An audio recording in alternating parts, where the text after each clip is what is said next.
Have you ever felt like your financial advisor has you in a cookie-cutter portfolio and it just doesn't feel right? Well, if so, stay tuned to this week's episode of the Retirement Income Source, where it's all about the income.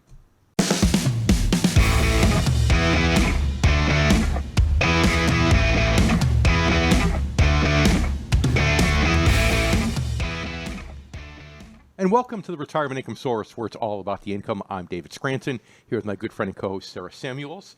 And today, we are talking about cookie-cutter portfolios and why they might just be dangerous to your financial health. And specifically, Sarah, we're going to focus on one of those portfolios, what's called a behind-the-scenes, and our listeners may not know it by this, but a 60-40 portfolio designed to be a little offense, a little defense. Yep. Well, speaking of defense, Dave, I know you spent the past weekend with some of our advisors actually learning some self-defense techniques, right?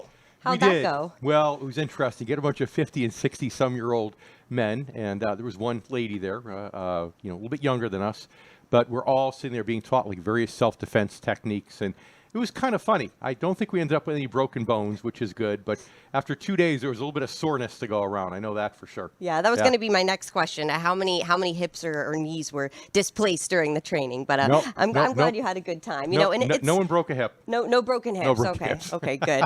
But learning defense, whether it comes to your self-defense or whether it comes to financial defense, I think it's extremely important. So it seems to me like this 60-40 portfolio idea was a good idea when it started, a little offense, a little defense. But Dave, tell me why it can actually be dangerous to your financial health. Well, the whole premise is that, bonds are more conservative than stocks, but sometimes bonds zig while stocks zag and vice versa. So there's an offsetting effect. One will go up, the other will go down. So one's not doing well, maybe the other one will. So there's this whole theory that came out. In fact, it was a gentleman, Harry Markowitz, won a Nobel Peace Prize but Nobel Prize in Economics for this, I think in the 1950s, or perhaps his work was done in the 50s, but the prize came later. But it was that if you took a conservative portfolio, something like bonds, and you added some stocks to it, that you can actually lower your risk a little bit, even though stocks on a standalone basis are more conservative, or they're riskier than bonds, right? But at the beginning, you add a little bit of the riskier asset, you actually lower your risk. And then if you add too much of the riskier asset, you go back out on the risk scale again. So a good example is this. Sarah, let's say we had 2 buckets of water here. One bucket of water is 33 degrees and so cold it's almost frozen. The other bucket of water is 211 degrees. It's so hot it's almost boiling. And let's say I came to you and said, you got to put your foot in one bucket or the other. Which one are you going to choose? I'm choosing the cold bucket, Dave. You're choosing the cold bucket. It's less risky to your body. Less risky. But what if we put a little bit of the 211 degree water in that cold bucket? Wouldn't it make it even less risky? Yeah, maybe, it would probably make it more comfortable maybe temperature. A 70, 80 degree blend, yeah. But then if we added too much 211 degree water, it would get more dangerous again, right? Too hot, that's exactly. Right. So that's the same thing here. And what Harry Markowitz had determined was the risk point on the portfolio that's the same as a portfolio of all bonds is a portfolio at 60-40, 60% stocks, 40% bonds. So the theory is you can take the same risk as a bond portfolio by being 60-40, but have more growth potential, more upside potential over time. Okay. Well, these 60-40 portfolios are pretty common, and a lot of investors are invested in these types of portfolios without even realizing it, like our next Ask Dave listener. So we have a question from Arnold in Florida. Arnold says, how do I know if I have one of these 60-40 portfolios? Arnold, great question. And some of our listeners might be thinking, well, how do you know? Of course, you just know what you have, right? Well, it's not that easy, Arnold, as I think you're aware. So sometimes you get lucky, right? Sometimes you may have a statement, investment statement, that says, okay, there's a pie chart on the front, and what percentage is in stocks, what percentage is in bonds, what percentage is in cash. And then you probably have the right answer, but not necessarily, because there are bond-like stocks, and those would fall into the stock category in your statement, not the bond category, even though they're more bond-like, right? So it can get a bit confusing. And Arnold, it gets even more confusing when you get into, let's say, mutual funds. Let's say they have a category that says mutual funds or ETFs, exchange-traded funds. Well, you can have stock mutual funds or exchange-traded funds, or you could have bond mutual funds or exchange-traded funds. So again, that category doesn't really help you. So what you really need to do is one of two things. Either go to your advisor, if you have a financial advisor, and ask Okay, what's my mix between stocks and bonds?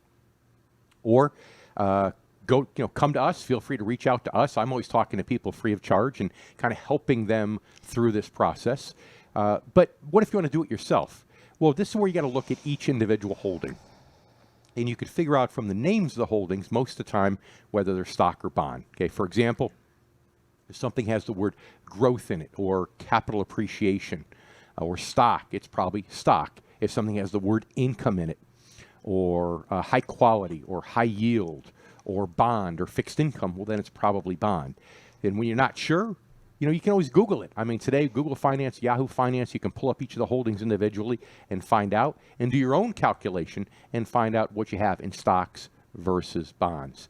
But Arnold, once you do that, then you're going to want to stick around because for the rest of the show, we're going to talk more about specifically, if you are near that 60-40 portfolio, what it might mean to you and perhaps what you can do about it.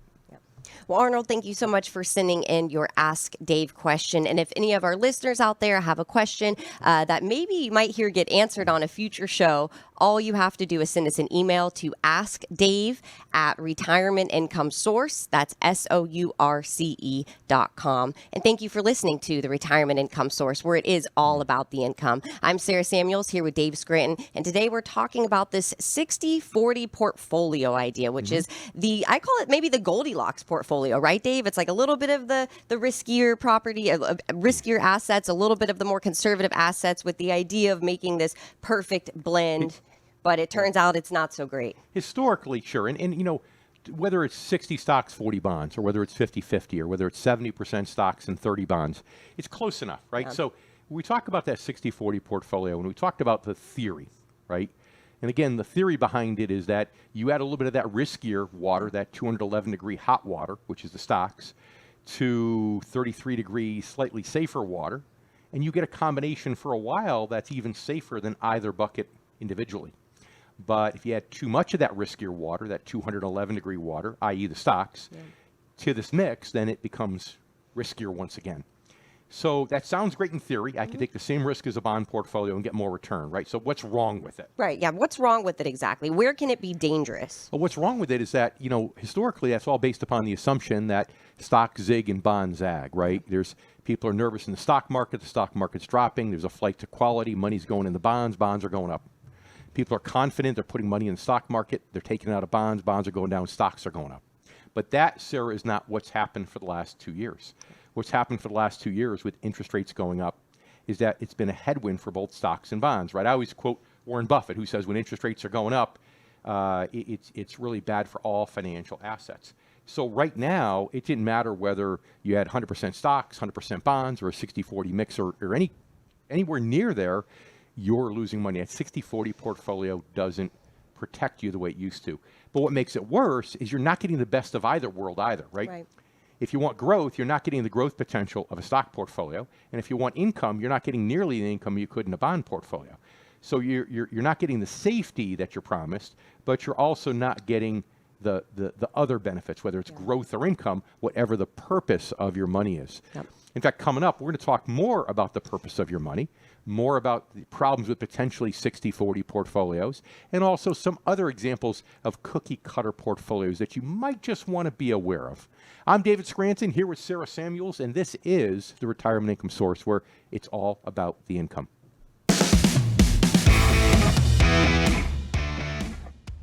Welcome back to the Retirement Income Source, where it's all about the income. I'm Sarah Samuels here with Dave Scranton, and today we're talking about these cookie-cutter portfolios out there, specifically for retirement. So a lot of advisors were pushing the 60-40 method, where it's a mix of stocks, a mix of bonds, as an idea of sort of reducing risk. Unfortunately, in the last few years, it really hasn't helped reduce risk at all, and now these investors are sort of ending up on the fence, right, Dave? They're sort of half pregnant. They're not fully invested for income. They're also not fully invested for growth. So why is it such a problem right now? Well, I think, first of all, it's important, again, to repeat that we say 60-40. It could be 70-30, it could be 50-50, but it's some static portfolio. And, I think our listeners would be best served by starting with saying, with the end game in mind, okay? So forget about what investments you have. Just take X amount of dollars, whatever you have today, pretend it's all in cash and you have to build a portfolio. You start with saying, okay, how am I likely to use these dollars? How much of this money is going to be used for a lump sum purchase, a bigger home, a vacation home, even college education, right? College education is kind of a lump sum purchase. Right. It's spread out over 4 years, but let's call it lump sum. Versus how much of this is retirement money that's going to be there to maximize income to replace my paycheck, versus how much of this I don't think I'll ever even touch because it's just over and above what I need, and it's ultimately going to be for a big legacy, right? So you have to think about which of those three categories. Why? Because what your goal is with those categories is, from an investment standpoint, is dependent upon how you're going to use them. So if you're trying to leave a big legacy, you want to focus on total return, right? Irrespective of whether total return comes from income, like interest and dividends, or growth, like capital appreciation. Like we always say, the I or the G, right? That famous equation, total return equals income plus growth. TR equals I plus G. So if you're trying to maximize your legacy, you want total return. You don't care if it comes from the I or the G, from the interest and dividends, the income, or from the growth. If you want to make a lump sum purchase, now you have a shorter time horizon than your entire life. So you still want to focus on total return irrespective of where it comes from, but now you have to manage your risk. You might want to minimize the risk. And that's where you get into risk tolerance levels and so on. But for your retirement money, which is usually what we're talking about on this show, right? The retirement income source, where you're trying to maximize return in the form of income. That's a whole different story. In that case, you're not focusing on total return primarily, you're focusing on income first and growth second. So yes, Sarah, you're absolutely right. When you get into these 60-40 portfolios, not only have over the last 2 years, have they not helped you manage risk the way historically they had, but moreover, you're not getting as much growth potential as you could if you were more in stocks or equities. And also, you're not getting as much income as if you were invested for income in more bonds and bond-like instruments. So you're kind of stuck in the middle, right? So I think that this is where everyone could be best served by saying, hey, what's the purpose of these various buckets of money?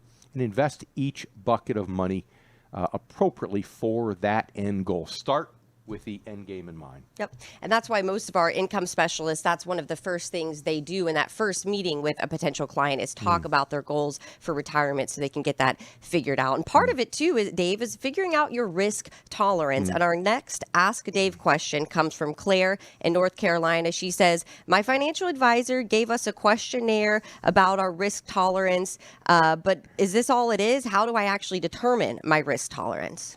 Claire, great question. And first of all, I want you to realize, in no uncertain terms, the purpose of that question here. It's not really to determine your risk tolerance, because a set of questions on a piece of paper can't do that. It's really for CYA purposes. It's your advisor covering his or her rear to say, okay, I did my work, I asked them these questions, and based upon these questions, I'm putting you in a portfolio that has this particular mix. Okay? But there's two problems with that. Number one, it's a sign to me that that advisor is not customizing a portfolio for you. That advisor may have 5, 6, or even 7 portfolios, buckets that he or she can put you in, right?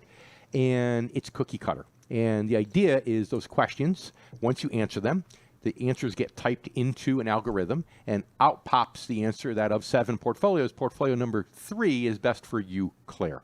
So it's still a cookie cutter approach. That's the first problem.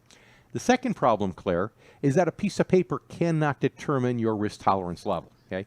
You're sitting here in a calm environment, and you're checking off boxes.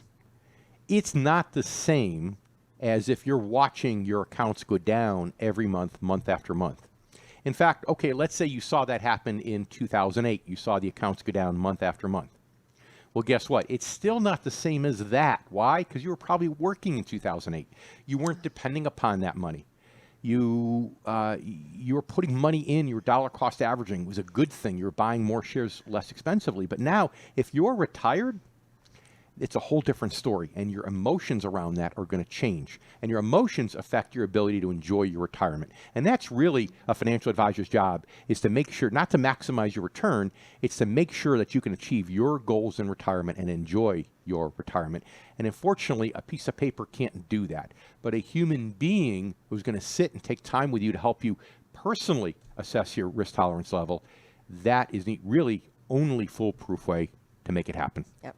That's why we always joke about income specialists kind of having to play different roles, right? Sometimes therapist, not just financial advisor, but they really can help you with this. So Claire, thank you so much for sending in your Ask Dave question. If any of our listeners or even our YouTube viewers out there have a question that you'd like Dave to answer, all you have to do is send us an email to askdave@Retirement Income Source. That's SOURCE.com.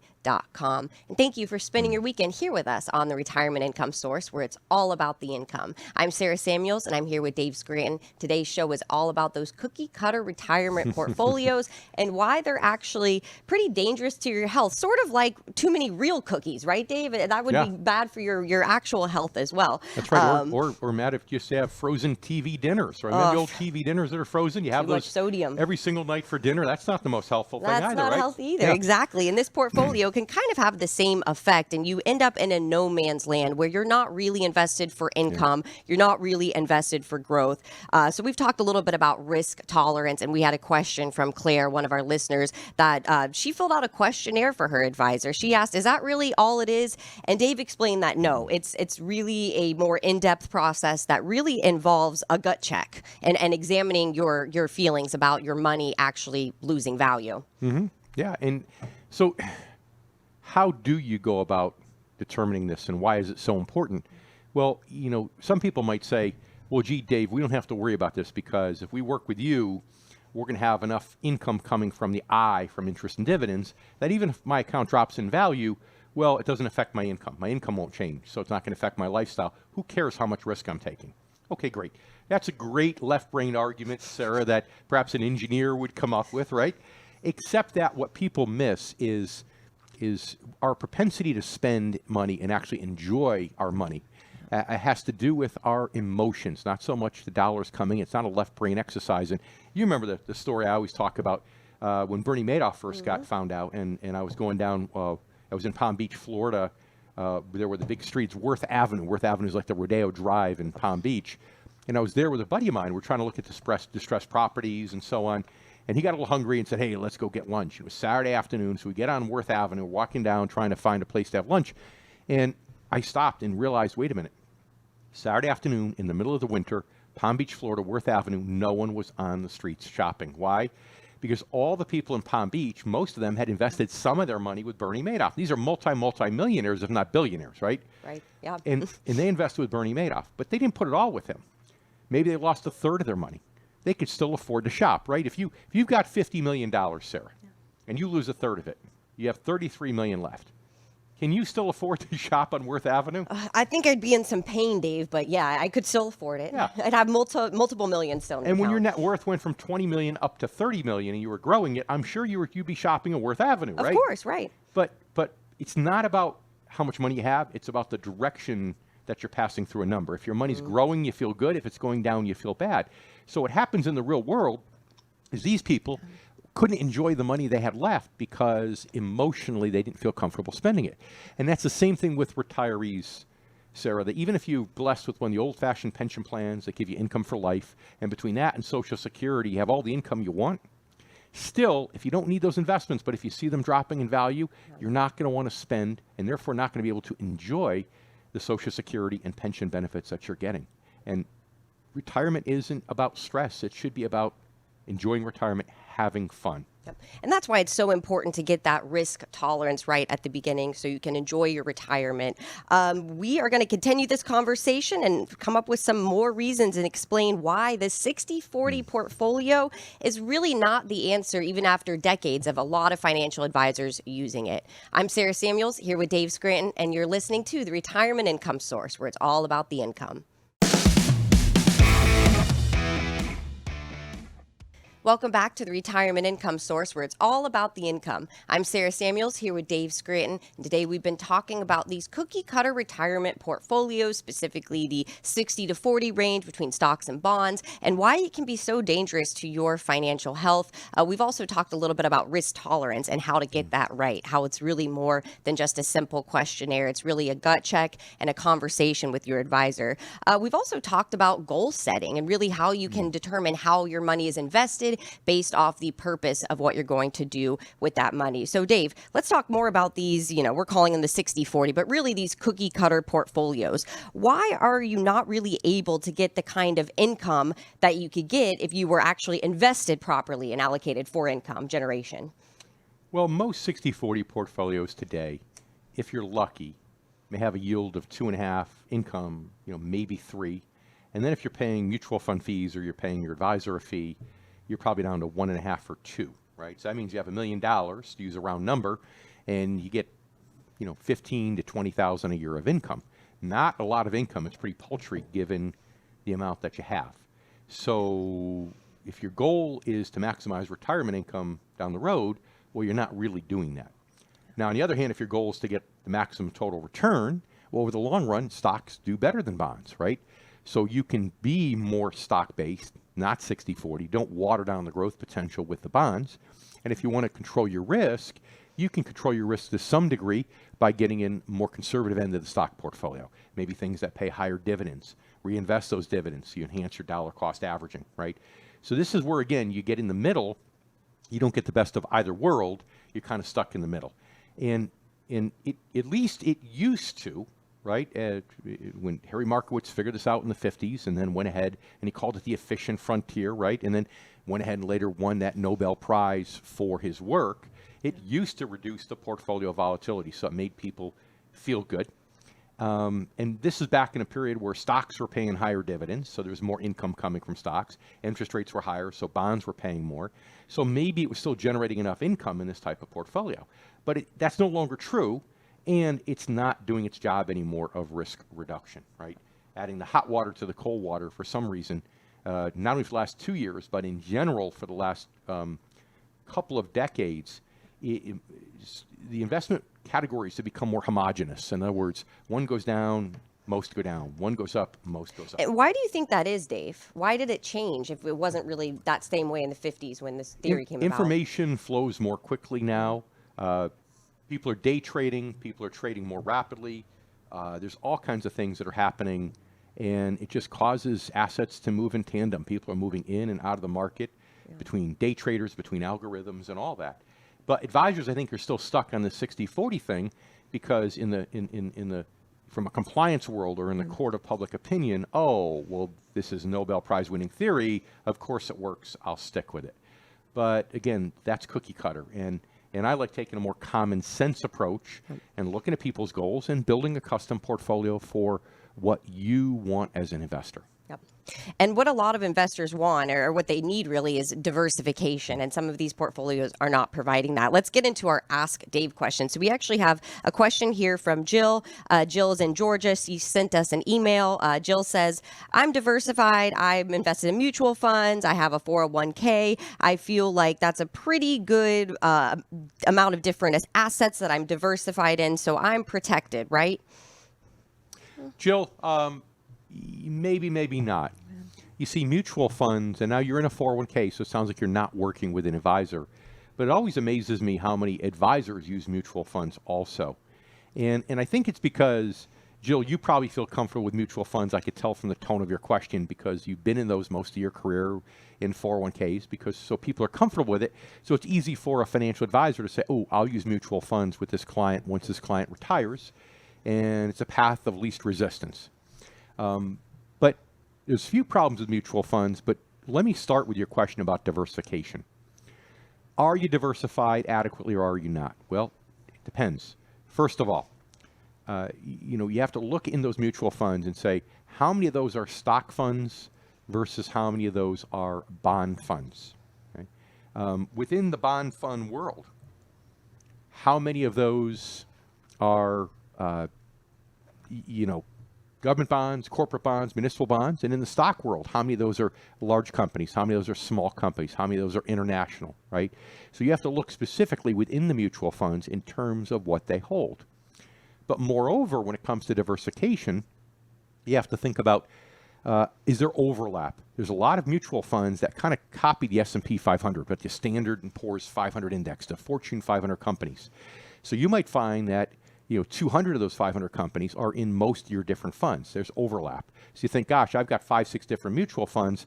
but you really don't because you have a lot of overlap. They own the same stocks. They tend to mirror the broader base market. And Jill, I hope you can stick with us on the show today because later on we're going to talk about why mutual fund managers do that, and also some other problems that you have when using mutual funds as a diversification tool. Well, Jill, thank you so much for sending in your Ask Dave question. And if any of our listeners out there have a retirement question that you want Dave to answer, all you have to do is send us an email at askdave@Retirement Income Source. That's SOURCE.com. And thank you for spending your weekend here with us on the Retirement Income Source, where it's all about the income. I'm Sarah Samuels, and I'm here with David Scranton. Today's show is an extremely important topic because you may be invested in one of these types of portfolios without even realizing it. And we're talking about these cookie cutter retirement plans out there. The 60-40 idea, which back in the 50s when this theory came about, it made sense. But really these days, it's leaving you in a kind of a no man's land where you really need to make a decision whether you want to focus on income or growth or even both. So, Dave, we just answered a question from Jill about diversification and how she may be diversified, she may not be. But what are some ways that people can actually diversify their assets as they get close to retirement? You can diversify in mutual funds, provided that you watch the overlap. I want to talk in a moment about why there's so much overlap within funds. But you can diversify as long as you pay attention to what's in the mutual fund. Look at the main holdings and go from there. That's one way of doing it. But, I'm always a fan of custom making something. Whenever you buy mutual funds, you're buying into a portfolio that 20-year-olds own, 50-year-olds own it, and 80-year-olds own it, right? So by definition, that's not customized for you. That is something that is there for everyone to invest in. And you're trying to find, you fit the round peg in the square hole, but you're trying to find the peg that best fits that square hole when you're buying a mutual fund. That's essentially what you are doing. But the thing that I want people to understand with mutual funds is why is there so much overlap? Well, let's take stock funds. Primarily, because most mutual funds, most people think stock funds, right? Mutual fund managers are paid a bonus, and frankly, they have employment retention based upon one primary thing, and that's how well they do compared to an outside index. And most of the time, Sarah, they compare themselves to the S&P 500 index, right? So their goal is to beat the S&P 500 index. So I should say their goal really is to not underperform it, right? If you underperform the index, and investors realize after 1 or 2 years they could be an index fund and save all the internal fees, then there's going to be an outflow of money from the funds. When there's an outflow, that fund manager is likely to lose his or her job. Yeah. Now, if that fund manager can do well and beat the S&P 500 in certain years, great. Now they might get bigger bonuses. But here's the thing. Most fund managers therefore don't feel comfortable deviating from the S&P 500 too much. Because if they do, there's years where they're going to outperform. Maybe they get more bonus money, but there's also going to be years where they underperform, and therefore they're probably going to become unemployed. So they become closet indexers. They own a lot of the stocks on the S&P, and if they're trying to beat the market, maybe they'll pick a few stocks that they think sway their portfolio to the positive, but most of the holdings in there are going to be S&P 500 holdings. Well, what's wrong with that? Well, what's wrong with it is, first of all, you can be in an index fund or an index ETF, Sarah, with virtually no fees and probably do better. And what's also wrong with it is the index pays a 1.5% yield. So now, if you're getting 1.5% dividend on your stocks, but you're paying the fund manager a fee, maybe it's 1%, you're only getting a 0.5% dividend. So if these are your retirement funds, they're not generating a lot of income. So that's why we talk about cookie cutter. One of the biggest places you could beware of cookie cutter strategies, I believe, is in near retirement, is with mutual funds. Mutual funds. All right. Well, we're going to talk about some more cookie cutter retirement plans out there, as well as some tips you might be hearing from typical retirement planners and why you need to be wary of these strategies. I'm Sarah Samuels. I'm here with Dave Scranton, and you're listening to the Retirement Income Source, where it's all about the income. And welcome back to the Retirement Income Source, where it's all about the income. I'm David Scranton here with Sarah Samuels. And so far, we've covered a lot, but we have a lot further to go. So far, we talked about cookie cutter options and why they could be bad for your financial health. 60-40 portfolios, right? The standard portfolio that's been for decades and decades, and why it just doesn't work anymore. We also covered how to figure out what your allocation is in your portfolio, and we discovered it may not be as easy as you think by just looking at your statement. We also discussed knowing what the end purpose is for your various buckets of money. Is it a lump sum purchase? Is it just to leave a huge legacy? Or is it to give you retirement income to replace your paycheck when you retire? And then mutual funds and some of the problems with mutual funds and why mutual funds are another example of cookie cutter solutions, or as my good friend Greg likes to say, the disease of ease on behalf of financial advisors. Yep. And Dave, we covered those, the stock funds and why there's a problem. And I hate to bring it up, but I feel like we have to talk about the issues with the dreaded bond funds. Oh, boy. Sorry to get your blood pressure raised. You have to bring that up, don't you? I feel like we got to talk about it. We talked about the stock side. We got to talk about the issues with the bond fund side. Okay. So, and you're right, Sarah. As you know, bond funds are worse than stock funds. You know, stock funds have the issue that they're closet indexers, so you're not going to get a yield. So if it's retirement money, you know, it's hard to get higher dividend stock mutual funds, right? So what do? You can go to bond mutual funds, but bond mutual funds are worse. Why? Because, you know, if you buy individual bonds, as you're well aware, Sarah, you have two important guarantees, right? You know what the income is going to be for the life of the bond, and you know that you're going to get the full face value back when the bond matures, assuming, of course, the company is still solvent. Exactly, right? No default. That's right. Now, that's great, but in a bond fund, both those guarantees go away, right? Because bond fund dividend payments do and can and do change, right? Yep. So there's no guarantee your dividend your income level is going to stay the same. Moreover, there's no fixed maturity date at which you're guaranteed to get all your money back, even if all the companies are still intact and in business and solvent. So what you've done by going from individual bonds, what you've done by going from a portfolio of diversified individual bonds to a bond fund is maybe you have the same diversification, maybe not, but you've given up the two most important guarantees that attract retirees to bonds: the guaranteed level of income and the guaranteed repayment of the face amount at maturity. And why is that? Well, Sarah, that's because if you decided ever to go and get your license as a financial advisor, as an investment advisor, you would learn in the textbook that the definition of a bond fund is actually the stock of a company that owns bonds. Right. And that's different than you owning that bond. Like you said, the two major differences between individual bond and bond fund. That's right. And that when you talk about the stock of a company that owns bonds, it just even sounds riskier, does it not? Yep. Well, to me, Dave, as someone, not knowing as much and not being a financial advisor, it actually sounds safer, which I think they're kind of banking on it. Just the word bond funds. It sounds like it might be a good idea, but we know, of course, it's not. So we've talked about bond funds, talked about stock funds. What are the other options out there? We have a question from Carl in Texas. He says, I have an advisor who said he wouldn't put me in mutual funds because of those hidden fees that you mentioned, but he did put us in ETFs. Is this okay? Well, Carl, think of adult diapers, Carl, the answer is depends, right? It might be, it might not. I simply don't know. Depending on which ETFs you're in. Remember, ETFs are like mutual funds. There's non-managed ETFs that are like an index fund, and then there's managed ETFs that are like managed mutual funds. The managed ETFs have higher fees, so if your advisor is trying to avoid fees, he's probably got you in more passive funds, more like the index version. But in general, the benefit to exchange-traded funds are that, number one, the fees are lower, and number two, those can be traded during the day, which if he's really actively managing it, that's a big plus. Mutual funds can only be traded after the close of business. So the funny thing with mutual funds is you have to put the order in before 4 p.m., and then you never know the price you're going to get because it depends upon where the market closes and the price of all the stocks and bonds where it settles at the end of the day. With the exchange-traded fund, your advisor can buy and sell in the middle of the day, which is great because they can just, they know what price they're going to get at that time. However, Carl, I'll tell you that most advisors don't manage the ETF portfolios that actively. So I can't imagine that feature, that benefit is actually being used.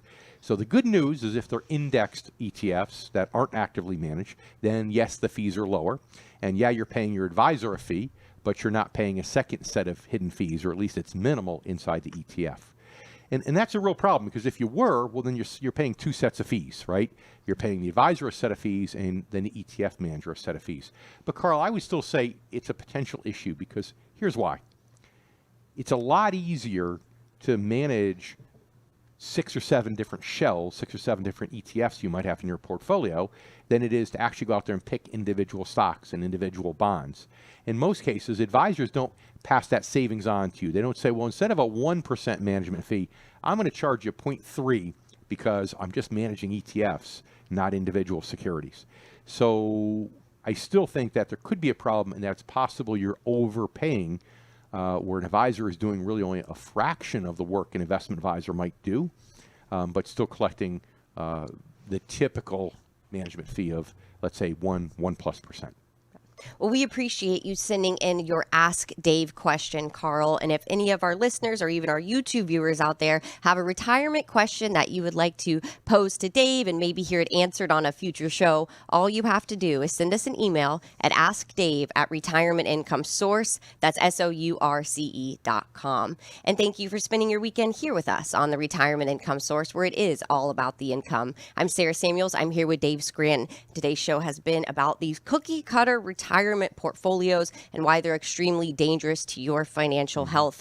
We've talked a little bit about determining what you want to do with your money, right? What's your goal for your money? And you should invest your money based off those goals. And why these portfolios, they really don't take that into account. A lot of them are a little bit less personable. A lot of advisors have a questionnaire that they give to a potential client before meeting with them. So Dave, can you tell us a little bit more? Explain why ultimately you think these cookie cutter solutions are not great for people nearing retirement. Well, because people aren't cookie cutter. It's great, right? Great answer. Yeah. I'm 58 years old, and you could line me up with 9 other 58-year-olds, and what I want in retirement is going to be different from each of them. And as a result, things need to be adjusted, and mutual funds and ETFs just don't afford the advisor that flexibility. They just don't. Yeah. Now, when somebody's accumulating in a 401k, that's different, right? I'm putting money in a 401k. I'm looking to accumulate. You're putting money in our 401k. You're looking to accumulate. So even though we're more than a couple decades apart, probably closer to 3 decades apart, right? we still have the same goal with that bucket of money, so the funds can work. Although, you know, I'm getting to the age, arguably, where even that isn't ideal. And that's why, in fact, Sarah, a lot of people over the last 2 decades, a lot of companies, most companies, have allowed in-service rollover. So if once you hit age 59 and a half, even if you're still working at the company, you can take that 401k money, you can roll it over to an IRA. Why? Because in the IRA, you're no longer limited to mutual funds, right? You can invest in just about anything. So even corporate America is now starting to realize that their 401ks aren't in the best interest of, you know, folks that are that close to retirement. Yep. And I want to bring up something about ETFs, Dave. I know that they're pretty good for small investors, but you actually created your own ETFs through Sound Income Strategies, our registered investment advisory firm, because you didn't really like the options out there to generate income, right? Yeah, and the places for ETFs, or maybe even mutual funds, is for small investors. You know, if you have less than $250,000, okay, you can cost effectively diversify maybe a little bit better with mutual funds or ETFs. If you get over that, I believe that everyone nearing retirement is better with a diversified portfolio of individual securities, right? And if you don't have 250 and you're retiring, well then, you know, I hope that you've got an old-fashioned defined benefit pension plan that'll pay you a good amount of income for life. But yeah, you know, we started ours just because of my frustration that even for some smaller clients that I couldn't find ETFs that existed that could really mock or copy what we do in our individual portfolios. And that's important too, because here's the other problem with mutual funds and ETFs, I want to say, is that size works against you. A lot of these mutual funds and ETFs are big, and the problem is the bigger they are, when they go to buy and sell things, they actually move the price of things. So they could think, hey, I'm buying a stock at $25 a share in this fund, but they have to buy so much of it that they buy some at 25, some at 25 and a quarter, some at 25 and a half. They're driving the price up, and the investor is paying for that, right? And when they go to sell, same thing. They think they're selling at 25, but some's at 25, some's at 24.75, some's at 24.50. So size hurts them. Individual investors don't have that problem, and that's why if you're over 250,000 and you're approaching retirement, I think a diversified portfolio of individual income-generating securities is almost always much, much better. Yeah. Well, if you enjoyed this episode, maybe you want to share it with your family and friends, which we'd love it if you did that. All you have to do is go to retirementincomesourceradio.com to listen to this episode, as well as all of our past episodes of Retirement Income Source. We certainly hope you do that. And most importantly, we hope that you're here to join us next week. Same time, same station. I'm David Scranton here with Sarah Samuels. And this is the Retirement Income Source, where it's all about the income.